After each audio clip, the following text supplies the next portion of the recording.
Hey, space enthusiasts! Welcome back to our cosmic corner of the internet. Today, we're setting our sights on a destination that has captured human imagination for centuries. The enigmatic, the enticing, the red planet itself, Mars. You've probably found yourself gazing at the night sky, pondering over the question, how do we get to Mars? Well, wonder no more. Over the next 10 minutes, we're going to embark on a comprehensive journey, detailing everything from the rocket science behind the voyage to what you do once you land on Martian soil. And who knows, we might even encounter some aliens along the way. I'm your host, your fellow space traveler, here to guide you through this interplanetary adventure. So strap in, hold on tight, and prepare for liftoff. And we're about to explore the cosmos together. First things first, planning a trip to Mars requires some serious preparation. You might be thinking, how hard can it be? But let me assure you, this isn't your typical weekend getaway. This is an interplanetary voyage, a journey of approximately 54 million kilometers. We're not just packing our bags here, we're packing our spacecraft. And what exactly does one pack for a trip to Mars? Well, you'll need a spacesuit of course, but not just any spacesuit. This suit needs to protect you from the harsh Martian climate and help you survive in a place with only about 1% of Earth's atmospheric pressure. You'll also need a spacecraft capable of withstanding the rigors of space travel, the intense heat of re-entry, and the bumpy landing on Mars's rocky surface. Finally, don't forget your essentials. You know, your space snacks, your anti-space sickness pills, and perhaps a good book for the journey. So grab your imaginary spacesuit and prepare to dive into the essentials. Who says you need NASA to build a rocket? Strap in, folks, because we're about to embark on a creative journey that's out of this world. Have you ever looked at a cardboard box and thought, hey, that could be a spacecraft? Well, today's your lucky day because we're going to transform that humble box into a DIY rocket. Yes, you heard that right, we're about to make rocket science child's play. Now imagine your box is a blank canvas. With a little bit of creativity and some everyday household items, we're going to turn this canvas into a masterpiece that even Elon Musk would be proud of. First things first, let's talk about propulsion. Now we're not going to use real rocket fuel. That would be dangerous. Instead, we're going to use something much safer and fun, baking soda and vinegar. Just like in those homemade volcano experiments, the reaction between these two ingredients will give our rocket the push it needs to blast off. Next up, we're going to need some fins for stability. Think of them as the wings of our rocket. A few pieces of cardstock cut into triangles and attached to the base will do the trick. Finally, what's a rocket without a nose cone? For this, we can simply cut a circle out of cardstock, cut a slit into it, and form it into a cone. Attach it to the top, and voila, our rocket is ready for takeoff. So there you have it, folks. Rocket science isn't as intimidating as it sounds. With a little bit of creativity and a sense of adventure, you too can reach for the stars. It's time to turn that cardboard box into a spacecraft. You've made it to Mars. Congrats! But wait, what's next? Navigating the red terrain of this alien world requires a bit more than your terrestrial survival skills. So let's get into our Martian Survival Guide. First up, let's talk about shelter. Mars isn't exactly the Ritz-Carlton. Its thin atmosphere and intense radiation make it a tough place to kick back and relax. Your best bet? Live underground. Mars is riddled with lava tubes, which could make for perfect cosmic condos. Just remember to pack your space torch. It's pretty dark down there. Next, let's discuss cuisine. Unfortunately, Mars isn't known for its fine dining. The soil, however, does contain the necessary nutrients for plants. So why not start a little space garden? With some careful tending, you could be munching on Martian-grown potatoes in no time. Just remember to bring plenty of ketchup. Water is a must, and Mars has got it, in the form of ice. You'll need to melt it down, of course, but once you do, you'll have a source of hydration and bonus, a potential power source. Split water into hydrogen and oxygen and voila, you've got rocket fuel. And let's not forget about communication. Mars is, on average, about 140 million miles from Earth. That's a long way to shout. Luckily, we've got technology on our side. A well-placed satellite or two should keep you in touch with your earthly friends. Just be prepared for a bit of a delay.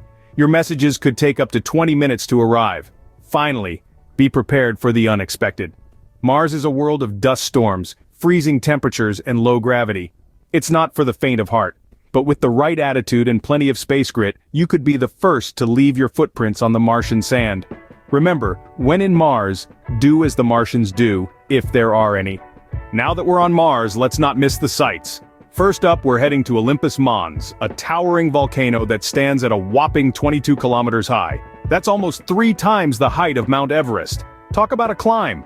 Now let's swing by the Valles Marineris. This Grand Canyon of Mars stretches over 4,000 kilometers. Imagine the Grand Canyon but on a Martian scale. Oh, and did I mention the dust storms? Martian weather can be a little unpredictable. But don't let that deter you. These rosy whirlwinds are a sight to behold, painting the Martian sky in hues of red and orange. Just remember to keep your spacesuit zipped up tight. And there you have it, a whirlwind tour of Martian landmarks. So, when you're standing on the red soil looking out over the alien landscape, don't forget to take a selfie with the Martian dust storm. #Mars Explorer Goals. Space exploration can work up an appetite. Buckle up, folks, because it's time for the moment you've all been waiting for, the Space Snacks Taste Test. We've got a cosmic assortment of treats to try today. First up, freeze-dried ice cream. A classic among astronauts. Let's give it a whirl. It's crunchy, sweet, and cold all at the same time. A delightful paradox. Next we have Martian munchies, a mix of dried fruits and nuts. A perfect snack for a quick energy boost on a long spacewalk. And lastly, we have extraterrestrial edibles, a fun concoction of space-themed gummies. They're squishy, they're sweet, and they're shaped like little aliens, adorable and delicious. Well, space explorers, there you have it. Our space snacks are certainly a treat, but are they out of this world or just out of the pantry? Let's see if they're out of this world or just out of the pantry.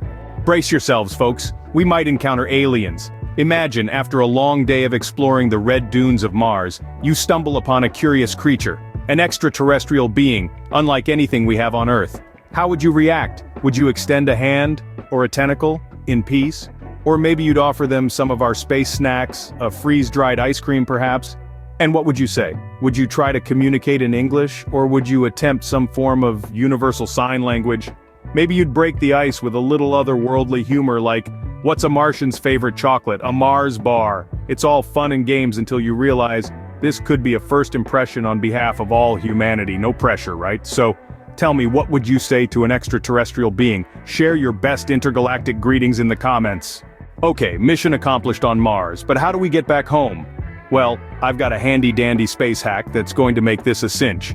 We're going to use the magic of physics to our advantage. You see, Mars, like every other celestial body, exerts its own gravitational pull.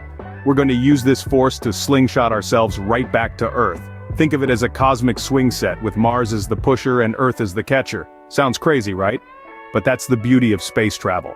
It's all about thinking outside the box, or should we say, outside the atmosphere. So, in the spirit of the great innovators before us, let's get ready to hitch a ride on Mars' gravitational wave. It's time to point our DIY spaceship towards home. Elon Musk, take notes. Before we wrap up our Martian adventure, let's celebrate with a Martian dance party. Picture this. We're on the red sands of Mars, the stars twinkling above, and the Earth in the distant horizon. Now, it's time to let loose and dance like the whole galaxy is watching. Feel the rhythm of the cosmos, let your body sway to the pulsating interstellar tunes. With every beat, remember that you too are a part of this vast, beautiful universe. Get your spacesuit boogie on, and let's groove to the interplanetary beats. And there you have it, fellow space travelers, your comprehensive guide on how to get to Mars. We've journeyed through the essentials of interplanetary travel, from building our own rocket to surviving the harsh Martian environment. We've toured the breathtaking landmarks of the Red Planet, sampled some cosmic cuisine, and even prepared for potential alien encounters. And of course, we found our way back home with a clever space hack. We hope this adventure has ignited your curiosity and inspired you to dream beyond the stars.